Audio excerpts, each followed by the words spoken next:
Bueno, hermanos, muy buenos días. Es un placer estar aquí de nuevo con ustedes. Hoy nos regresamos a nuestro hogar en Texas, pero quería decir antes de irnos que fue verdaderamente un placer para estar aquí con ustedes. Agradezco bastante la oportunidad de poder enseñarles el Evangelio. Yo también he estado escuchando a Pastor Blake enseñar y nuestras enseñanzas no tienen nada de diferencia. Es el mismo el Evangelio, el único Evangelio. Me alegra saber que hay una iglesia aquí que no compromete el Evangelio. Me animé bastante en ver cómo la iglesia aquí apoya a Pastor Blake. Yo pude ver claramente que hay bastante amor para Pastor Blake y para su esposa Allison, y también me animé en ver el amor que tenía Pastor Blake y su esposa a ustedes. Entonces vamos a seguir orando por esta iglesia, por ustedes. Y también quería decir que esto ha sido una gran bendición para mi familia, para mis hijas, que compartieron en el campamento, y espero que Pastor Blake después va a compartir más sobre eso. Pero esta mañana quiero seguir en este estudio de Primera de Pedro.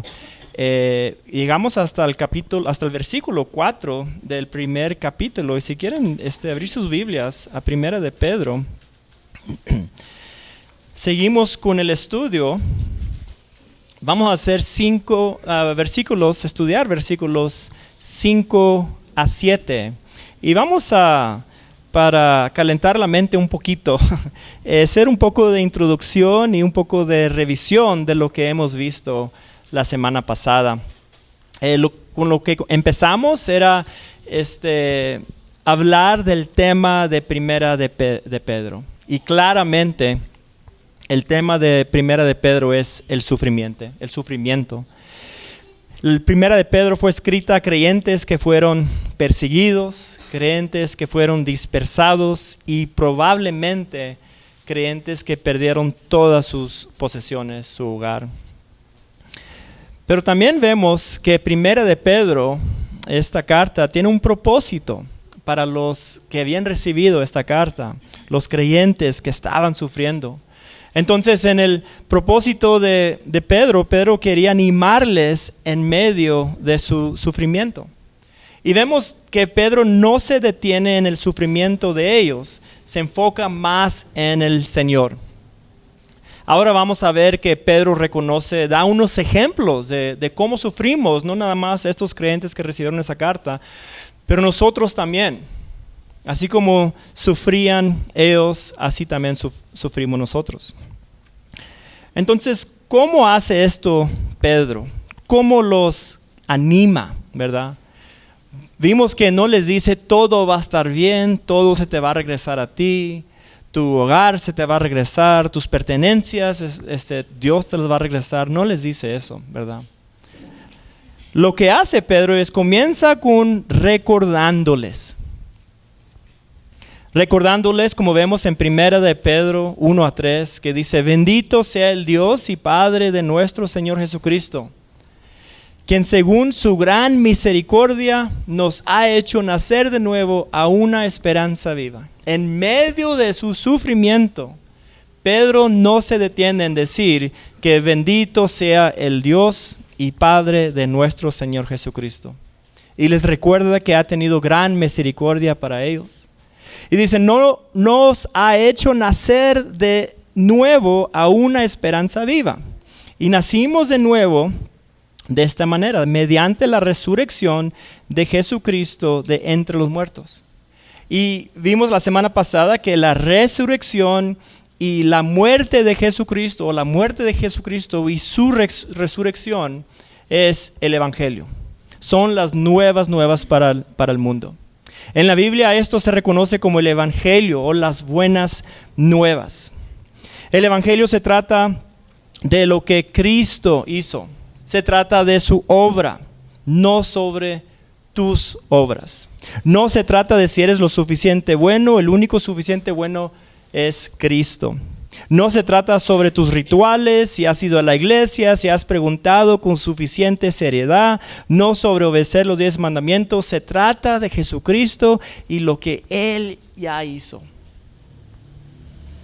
Y son buenas nuevas para todos los que la escuchan, porque la Biblia dice en Romanos 3, 10 y 12 que todos somos pecadores. Dice, como está escrito, no hay justo ni aun uno. No hay quien entienda, no hay quien busque a Dios. Todos se han desviado, a unos se hicieron inútiles. No hay quien haga lo bueno, no hay ni siquiera uno. Y esto es un gran problema. Es un gran problema porque sabemos que Dios es justo en todos sus caminos. La Biblia lo dice en Salmo 145, 17. Dice, justo es el Señor en todos sus caminos. En todo lo que hace, Dios es justo y bondadoso en todos sus hechos. Entonces somos pecadores, sabemos que Dios es justo y también sabemos que la perfecta y santa ley de Dios nos muestra que somos pecadores. Y un ejemplo de eso lo vemos en Mateo 5, 22, que dice, pero yo les digo que todo aquel que esté enojado con su hermano será culpable ante la corte. Y todos nosotros quizás nos enojamos, quizás una vez al día, ¿verdad? Y muchas veces, más veces que una vez al día. Y cualquiera que diga insensato a su hermano será culpable ante la Corte Suprema, y cualquiera que diga idiota será merecedor del infierno de fuego. Es un estándar muy alto.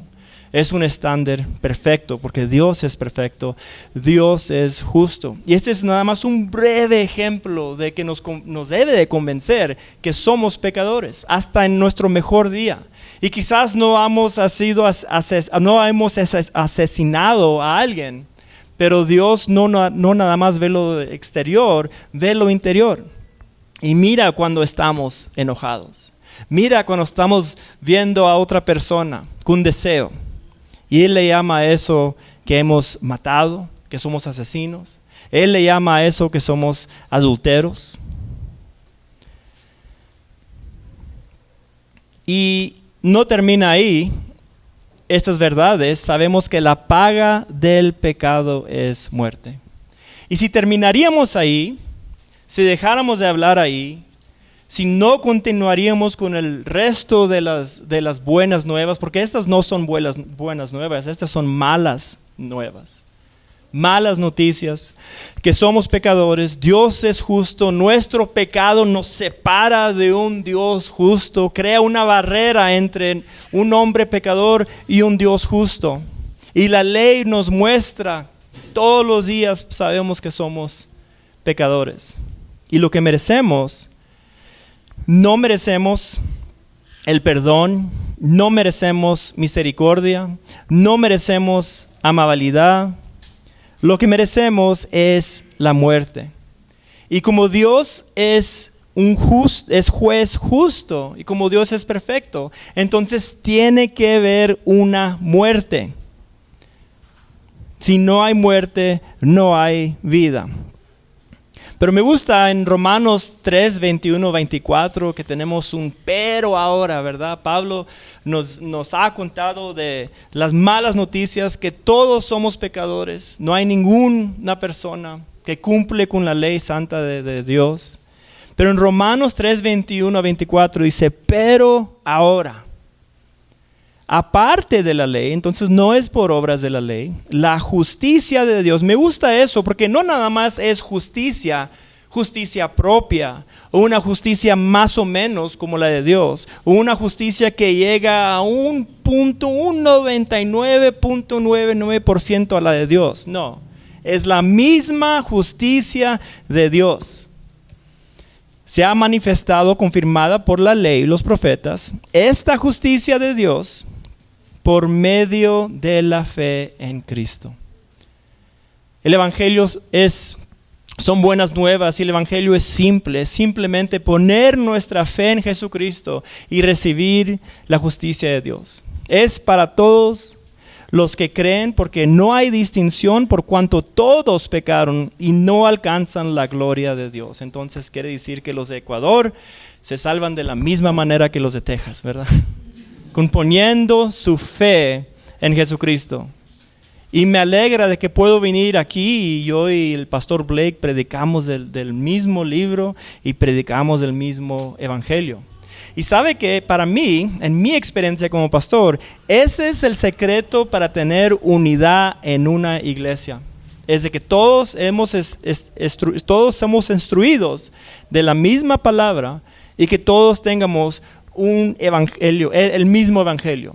Porque no hay varios evangelios, no hay varias maneras de ser salvos, es nada más un evangelio que lo tenemos aquí, que es por la muerte y resurrección de Dios.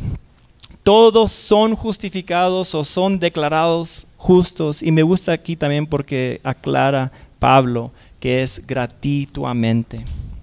Y como que Pablo le gusta repetirse bastante, dice gratuitamente por su gracia, que es la misma cosa, ¿verdad? Gracias, favor y merecido, por medio de la redención que es en Cristo Jesús. Entonces eso es el tema que vimos la semana pasada, y nunca debemos de pensar que estamos tan grandes para el evangelio. Ya escuché el evangelio, ya me lo sé, ya no necesito el evangelio. Una de las cosas que Cristo dijo o cuando iba a la cruz, cuando iba a dejar sus apóstoles, es que recordaran a Cristo y también que pudieran ver al futuro, que se vean ellos mismos en el cielo con Cristo. Pero recordamos que Cristo murió por nuestros pecados y resucitó. Entonces sí es digno Dios, es digno de alabanza, porque esta salvación fue por gracia. Y aunque me faltan notas. Aquí están mis notas, perdón. Y aunque estaban sufriendo, Dios es digno de alabanza. Pero también tenemos garantía de que seremos glorificados. Esta es la segunda parte de Primera de Pedro. Vamos a leerla en Primera de Pedro 1, empezando en versículo 5. Vamos a leer hasta versículo 7.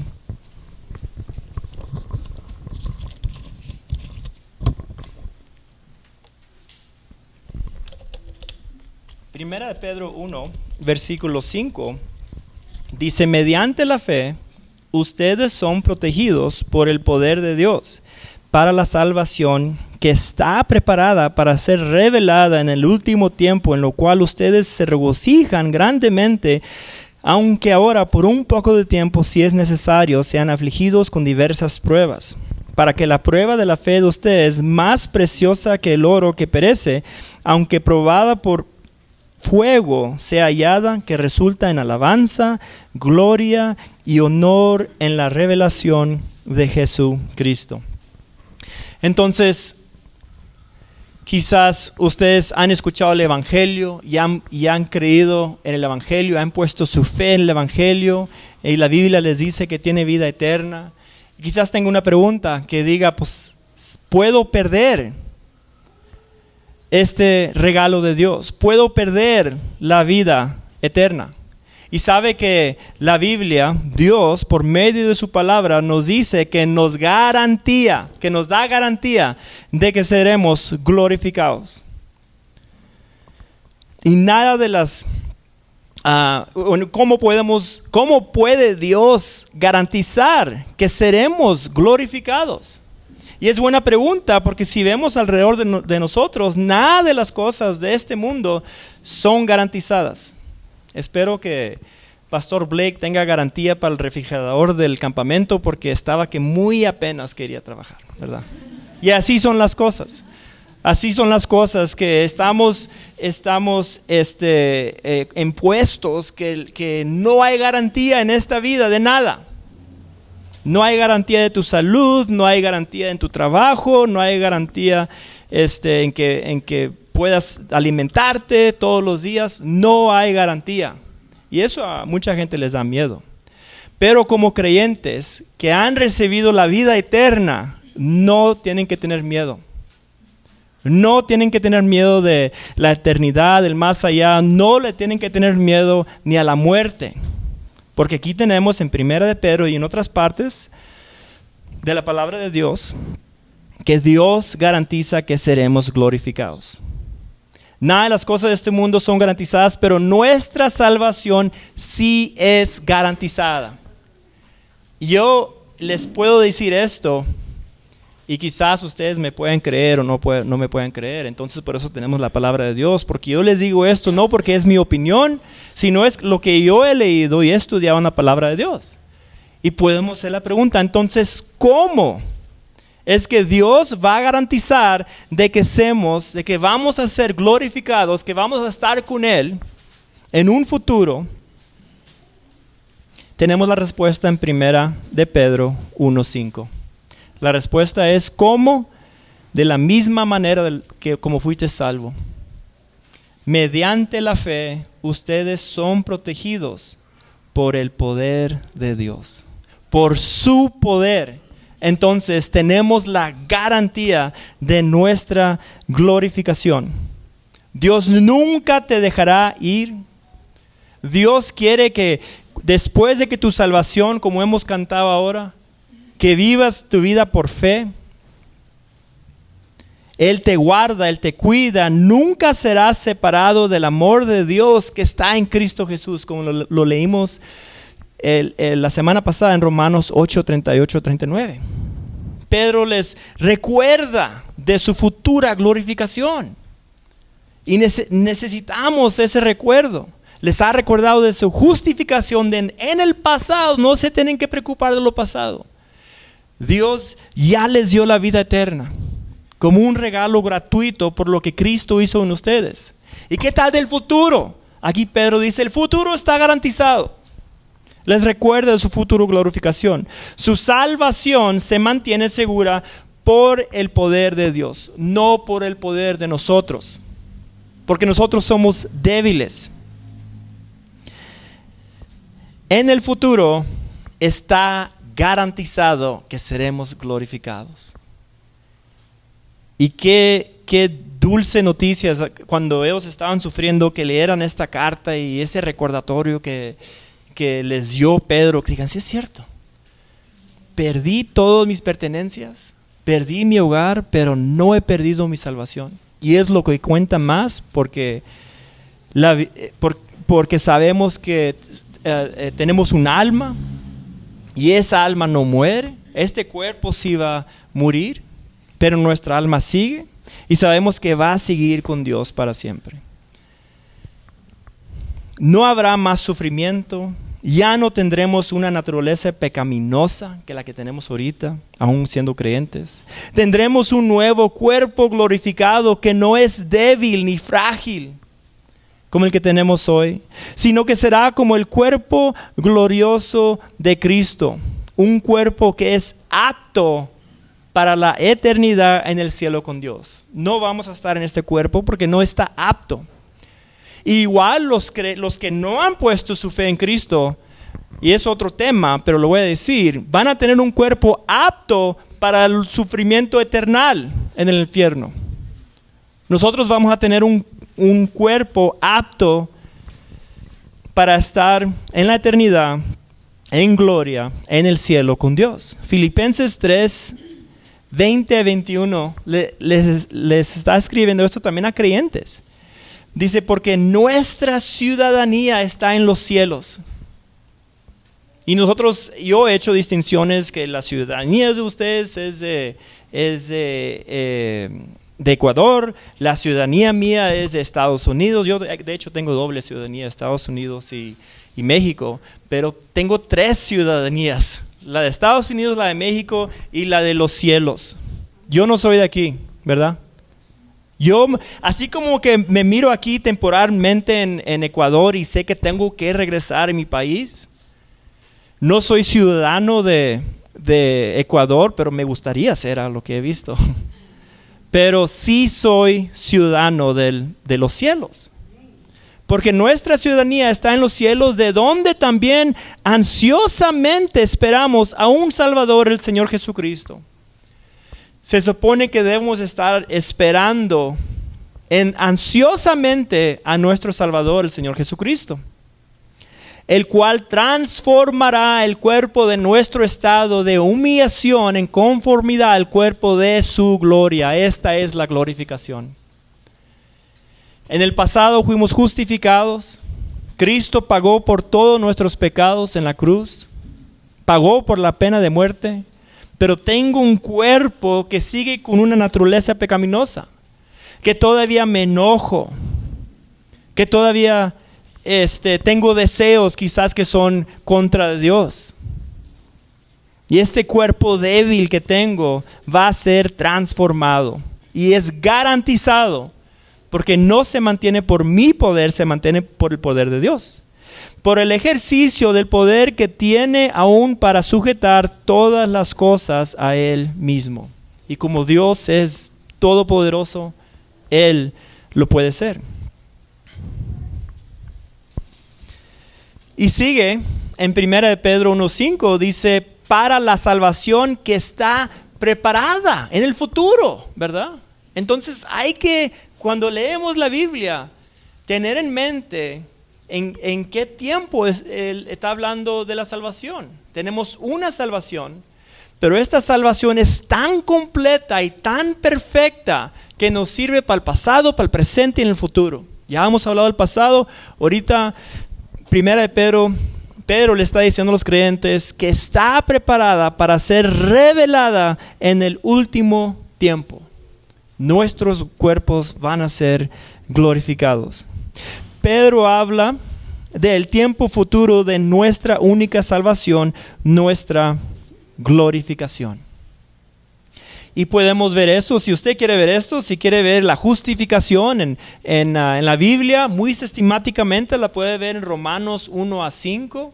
Si quiere ver la santificación, la puede ver en Romanos 6 y 7. Y si quiere ver las verdades sobre su glorificación, puede irse a Romanos 8. De hecho, vamos a Romanos 8 para leer unos versículos aquí.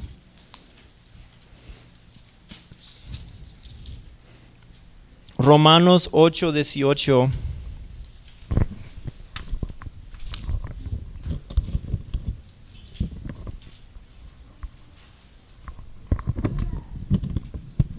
Dice, pues considero que los sufrimientos de este tiempo presente no son dignos para ser comparados con la gloria que nos ha de ser revelada.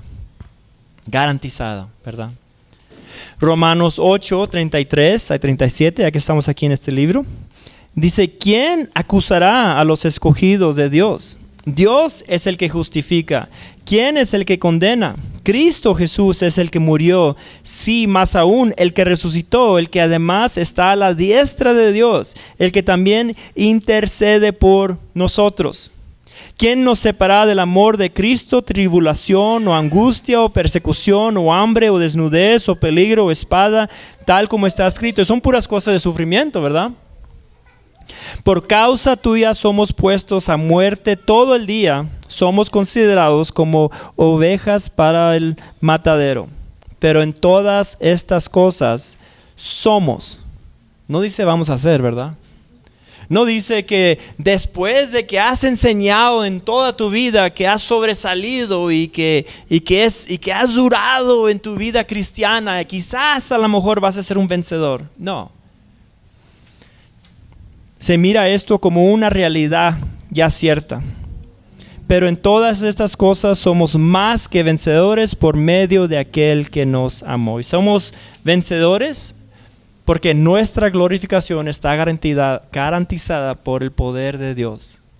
Y nada puede detener el poder de Dios. Esa es nuestra glorificación. En summary, ¿sí? Seguimos a Pedro 6. Entonces dice 1 Pedro, en lo cual ustedes se regocijan grandemente. Usted ahorita en su mente se debe estar regocijando en esto, ¿verdad? Yo me estoy regocijando en esto, me estoy recordando de esto. Ay, qué gozo, ¿verdad? En el pasado fuimos salvos de la pena del pecado, eso se llama la justificación. En el futuro seremos salvos de la presencia del pecado, porque vamos a tener un cuerpo glorioso como el de Cristo. Estaremos con Dios para siempre, eso es la glorificación. Bueno, ya hemos visto el pasado, ya hemos visto el futuro, pero tengo problemas ahora, ¿verdad? ¿Qué es lo de ahora? Los problemas de hoy.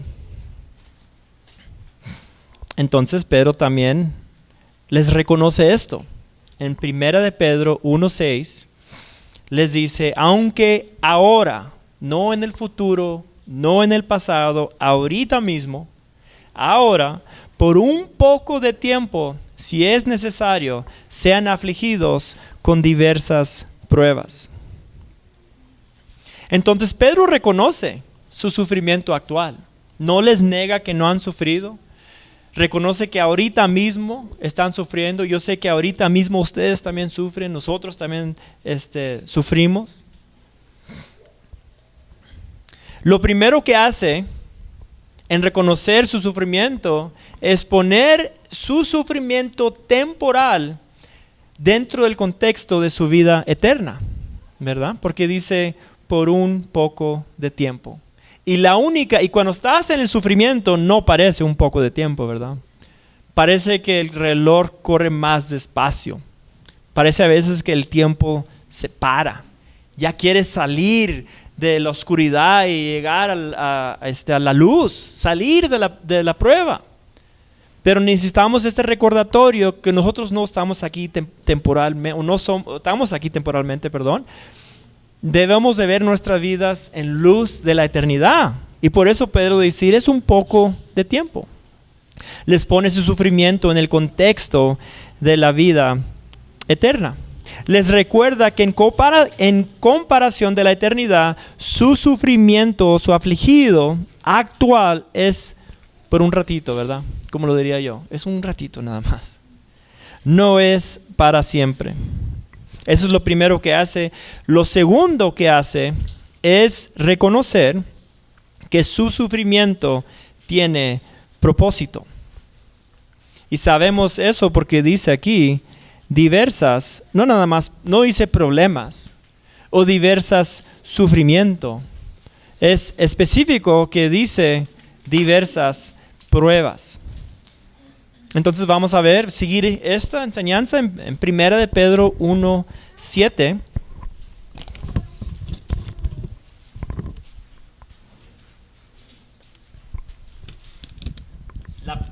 La primera parte de Pedro 1:7 dice ahí, para que la prueba de la fe de ustedes más preciosa, que el oro que perece. Entonces las pruebas de Dios no son de inteligencia, no son de fuerza, no son para ver qué tan astuto uno es, sino que son pruebas de la fe, ¿verdad? Eso es lo que le interesa a Dios, es no tu inteligencia, tu fuerza, qué tan astuto eres, sino de tu fe. La vida que ahora vives, la debemos de vivir por fe. Y este es un versículo que los jóvenes se memorizaron en el campamento. Gálatas 2:20 dice, con Cristo he sido crucificado. Y yo no tengo marcas en mis manos, ¿verdad? Ni en mis pies donde yo fui crucificado. Y eso es bueno, porque el crucificado aquí no es un crucificado físicamente, es un crucificado más poderoso, un crucificado espiritualmente. Cuando nosotros pusimos nuestra fe en Cristo, Cristo nos llevó, o Dios nos llevó espiritualmente y nos puso en Cristo. Y Romanos 6 nos dice que morimos con Cristo en la cruz, fuimos enterrados con Cristo en la cruz y salimos y resucitamos con Cristo. Y cuando nos bautizamos en agua, eso no nos salva. Eso es un testimonio de que le estamos diciendo a las personas de alrededor que así como Cristo murió, fue enterrado y resucitó, yo también con Él morí, fui enterrado y resucité a una vida nueva. Y ahora, en Gálatas 2:20, ya no soy yo el que vive, sino que Cristo vive en mí. Y la vida que ahora vivo en la carne, en mi cuerpo físico débil, ¿cómo la debemos de vivir? La vivo por la fe en el Hijo de Dios. La economía de Dios no es obras, la economía de Dios es fe, es gracia por medio de la fe. Somos justificados por fe, por gracia mediante la fe, igual glorificados, y también ahora la vida diaria la vivimos por gracia, que dejar que Dios provee y nosotros simplemente poner nuestra fe en Él. El cual me amó, y que no se nos olvide esto, ¿verdad? El ánimo con que Dios hizo esto es que nos amó y se entregó a sí mismo por mí. Fue nuestro sustituto. Entonces Dios usa tus pruebas y tu sufrimiento para que crezcas en tu fe y finalmente traerle gloria. Y yo no les conozco a ustedes, pero yo me daría bastante placer saber que sí han crecido en la fe, que sí han dejado que Dios obre por ustedes y ustedes simplemente le pongan su fe en Él. Y cuando venga la otra problema, que estén en paz diciendo, Dios es todopoderoso, me voy a dejar su voluntad, pongo mi fe en Él. Y esta es una prueba y Dios tiene un propósito en esta prueba y vamos a ver cuál es el propósito. Entonces Dios quiere que confíes en Él en tu vida diaria, así como confiaste en Él con tu salvación. Colosenses 2:6 lo dice eso muy brevemente. Dice, por tanto, de la manera que recibieron a Cristo Jesús, y lo recibimos por gracia, mediante la fe, que recibieron a Cristo Jesús el Señor, así anden en Él. Entonces, ¿de qué manera debemos de andar como cristianos? Por gracia, mediante la fe.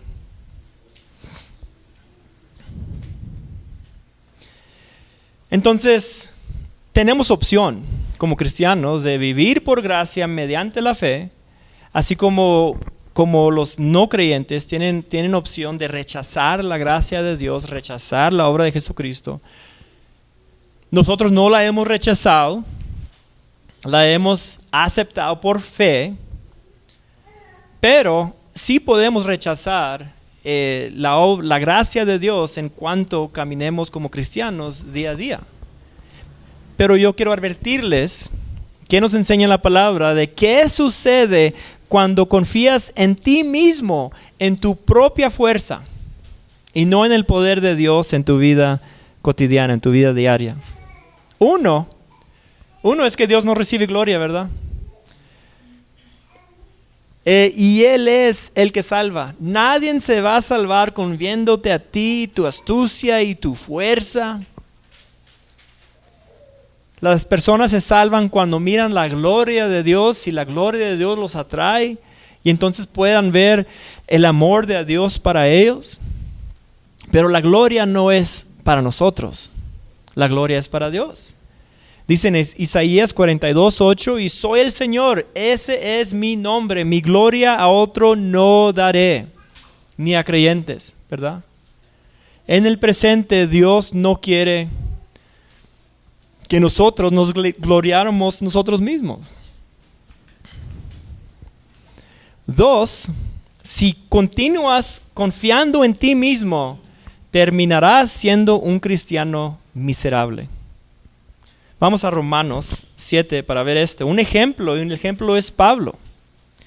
Pablo, después de que ya había sido salvo, él quería hacer cosas buenas para Dios, ¿verdad? Pero las quería hacer por medio de su fuerza, de su propio poder. y él llegó a una conclusión, que era un cristiano miserable. Romanos 7, 17 a 20, vamos a leerle.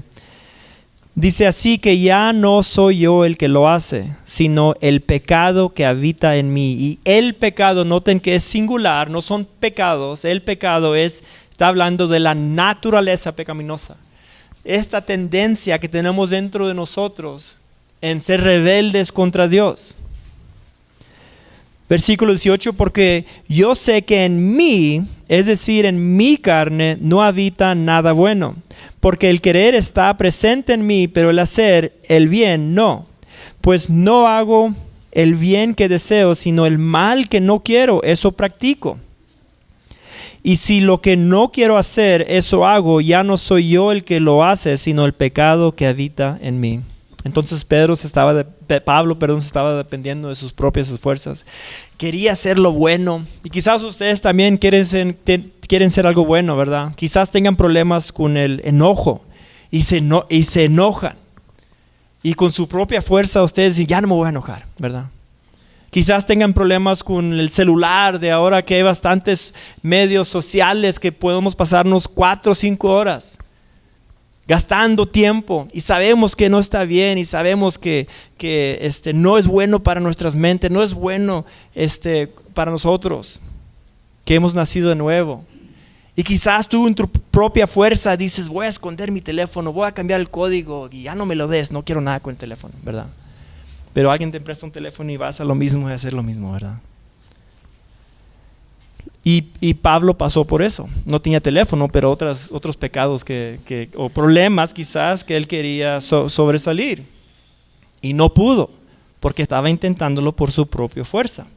Por eso dijo Pablo, ¿quién? No qué. En Romanos 7:24 dice, miserable de mí. Todo lo bueno que Pablo quería hacer de sus propias fuerzas no lo lograba. Entonces hizo una pregunta muy buena. No hizo, ¿qué tengo que hacer?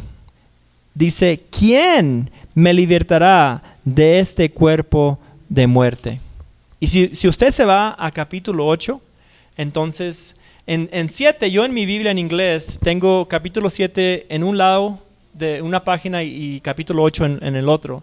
Y en capítulo 7, donde Pablo está por sus propias fuerzas, subrayé toda palabra que dice de mí y yo y por su propia fuerza, lo que yo quiero hacer, subrayé todas esas. Y es interesante porque en el 8 tenemos la respuesta y es el Espíritu Santo, el Espíritu, poder del Espíritu. Entonces vivimos por fe. Y Pedro, cambiamos a Pedro, dice, aunque probado por fuego. Entonces esas cosas son en serio, ¿verdad? Son cosas de que nos pueden ruinar como cristianos, pueden ruinar nuestro testimonio, podemos ser cristianos miserables. Tenemos un gozo de que vamos a estar con Dios en el futuro, que no todos lo tienen, ¿verdad? Nada más los que han puesto su fe en Jesucristo. Pero vivimos como si no fuéramos salvos, como si no nos espera la gloria, vivimos tristes por nuestros problemas, nuestro sufrimiento. Y Pedro aquí les quiere animar. Y Pedro da unos ejemplos de situaciones que prueban nuestra fe. Y esta no está en el primer capítulo, pero sí quería compartírselos. Y tienen sus notas y ustedes los pueden ver después. La primera ya la vimos, ¿verdad? Primera de Pedro 1:1, que como creyentes podemos perder nuestro hogar, nuestras pertenencias, ser perseguidos. Quizás no es claramente aquí, pero yo diría que estas personas también habían perdido un ser querido también. Pero no estamos exceptos a perder ser queridos nosotros como cristianos, a sufrir. Otra prueba por fuego quizás es abstenerse de los deseos carnales, ¿verdad? Adicciones a diferentes cosas. Esa puede ser una prueba por fuego. Cosas como lo vemos en Gálatas 5, cosas carnales, obras de la carne, idolatría, pleitos, celos, enojos, envidias, borracheras. Son cosas que nosotros podemos tener. Podemos tener celos, podemos tener enojo, podemos tener envidia, pleitos. Nos podemos idolatrar a nosotros mismos o nuestro dinero. Problemas con sometiéndonos al gobierno. Creyentes sufren bajo el gobierno que muchas veces les persigue. Yo en los Estados Unidos, conozco creyentes que si no gana su partido en las elecciones, se ponen tristes o deprimidos, se ponen deprimidos. Como si Dios ya no está a cargo. Como si perdieron su esperanza. En 1 de Pedro 2:8, otra prueba por fuego. Siervos, estad sujetos a vuestros amos. Y estos siervos en aquel tiempo se supone que estaban siendo golpeados por su amo. Nosotros también muchas veces sufrimos bajo un gerente. Un gerente que puede ser abusivo. Un gerente que se aprovecha. Y no terminamos ahí. Sigue Pedro hablando de esposas que también sufren. Aquí les dice, esposas, está sujeto a sus maridos. Y esa sí puede ser una prueba de fuego. Y aquí, en Pedro, 1 de Pedro 3:1, se supone que los esposos eran incrédulos. Puede ser de varias maneras una prueba de fuego, no nada más para las esposas, sino también para los maridos. Convivan de manera comprensiva con sus esposas. También puede ser una prueba de fuego. Dice la palabra que le debemos de dar honra a la esposa. Necesitamos amar a nuestras esposas como Jesucristo amó a la iglesia, que dio su vida por ella. Ese es el estándar que Dios tiene para nosotros en cuanto al amor que debemos de tener a nuestras esposas. Espero que los esposos están un poco incómodos ahorita, ¿verdad? Si usted es un esposo, nosotros que somos esposos, yo también soy esposo, y no honramos a nuestras esposas, no las amamos como Cristo amó a la iglesia, necesitamos buscar hacerlo por fe en Cristo y no por nuestra propia fuerza. Eso es la santificación, ¿verdad? En estas cosas que no podemos por nuestras fuerzas, Dios puede en nuestras vidas. También sigue en 1 de Pedro 3:8, sean todos de un mismo sentir, compasivos, fraternales, misericordiosos, humildes. Eso es para todos nosotros, ¿verdad? Que puede ser difícil. Puede ser difícil ser compasivo con otra persona. Puede ser difícil enseñar amor a otra persona porque no te sienta bien esa persona, ¿verdad? No estás de acuerdo cómo vive su vida. Pero lo podemos hacer por medio de la fe. Y todo esto y otras cosas, ¿verdad? Pero estos son unos ejemplos nada más que nos dio Pablo. Todo esto lo hacemos por fe. 1 de Pedro 5:7, echando todo su ansiedad sobre él. Esa palabra echando es como tirándole, como yo no puedo con esto, toma, ¿verdad? No es echándole, inténtalo tú primero y si puedes, pues quédate con él, con la problema, con la prueba. Y si no puedes, pues entonces después se lo das a Cristo. No, es reconociendo que tienes una prueba, echársela al Señor. Echando toda su ansiedad al Señor, porque Él tiene cuidado de ustedes. Esas palabras en griego, ansiedad y cuidado, son las mismas palabras en griego, ¿verdad? Se tradujo cuidado, pero es decir, y muchas veces se usan palabras de Dios, no porque Dios tenga ansiedad, pero para que nosotros podamos entender qué amor tiene Dios para nosotros. Uno puede decir, Dios tiene ansiedad para nosotros, nos quiere ayudar, está dispuesto. Y entonces terminamos con la última parte de 1 de Pedro 1:7. El propósito de todo esto, el propósito de que vivas por fe, en Jesucristo, sea hallada que resulta, es su fe, ¿verdad? Sea hallada que resulta en alabanza, gloria y honor en la revelación de Jesucristo. El propósito de vivir por fe es traer gloria a Dios. Para poder contarles a la gente, yo tenía un gran problema con esto. Yo y mi esposa ya estábamos por dejarnos, ¿verdad? Pero gracias a Dios que Él logró en mí, gracias que confié en Él. Y otra cosa, no es confiar en Cristo, no es algo de misticismo, que tienes que hacer una super oración. No, Dios te quiere usar como eres, ¿verdad? Y Dios simplemente quiere que le ores como un ejemplo. Pero les puedo dar un ejemplo de que tengo problemas con mi esposa. No puedo ser paciente con ella. Necesito que tú me des esa paciencia. Sé que no la estoy amando. Sé que soy orgulloso, ¿verdad? O simplemente no entiendes cuál es el problema. Pedirle a Dios. Eso es caminar por fe, no por obras. Tenemos un versículo en 1 Pedro 3:15 que yo lo usaba bastante en mi ministerio. Y mientras estudiaba 1 Pedro me di cuenta que este versículo está en el contexto de sufrimiento. Dice, si no santifiquen a Cristo como Señor en sus corazones, estando siempre preparados para presentar defensa ante todo el que les demande razón de la esperanza que hay en ustedes. Y quizás ustedes también lo usan. Debemos estar preparados a compartir el evangelio. Debemos estar preparados a contarles a otros de nuestra esperanza.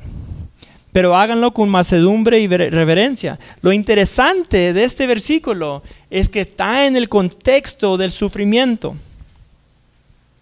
El mundo entero está mirando cuando estás sufriendo, ¿verdad? Y quieren ver como creyente, como persona que habla de Dios, que ama a Dios, ¿cómo vas a responder? ¿Responderás con tus propias fuerzas, trayendo gloria a ti mismo, o decirle al mundo que tienes un pequeño Dios que te ha olvidado? ¿O responderás por fe y glorificarás a Dios? Job en su sufrimiento, en Job, y no vamos ahí, pero en Job 19, 25 a 27 dice, en su sufrimiento, yo sé que mi Redentor vive. Y nosotros podemos decir lo mismo. Sé que Dios me ama, sé que Dios tiene un propósito, incluso la prueba. Sé que este sufrimiento es temporal y estaré con Él para siempre. También dice Job, aún en mi carne veré a Dios. Mientras lo glorificas, que alguien pueda decir, oye, cuéntame más sobre este Dios tuyo. Que pudieras hablarles de su gran amor para ellos. Que ellos también puedan recibir la vida eterna. Que ellos también puedan caminar por fe y glorificarlo. Oremos. Padre, te damos gracias por tu palabra. Gracias, Señor, que tu palabra tiene respuesta para todas nuestras preguntas que tenemos en esta vida, Señor. Gracias que en tu palabra podemos regocijarnos, Señor, que tenemos una salvación completa. A cualquier lado que vayamos, al presente, al pasado, al futuro, tu poder está ahí para nosotros, Señor. Te pido, Señor, que nos sigas animando con tu amor, que podamos ver el amor que tienes para con nosotros por medio de tu palabra. Que esto nos haga responder por fe en todas nuestras pruebas, Señor. Líbranos, Señor, de que vivamos como personas que no te tienen a ti. Que vivamos de nuestra propia fuerza, Señor, pero que podamos vivir sabiendo que Cristo vive en mí, Señor. Te pido por la iglesia aquí, Señor, que les sigas animando también, que los sigas dando lo que necesitan ellos para poder seguir adelante con el evangelio. Te pido, Señor, también por mi hija que está un poco enferma. Te damos gracias porque sabemos que tú tienes el poder para sanarla, Señor. Te pedimos todo esto en el nombre de tu Hijo Jesucristo. Amén.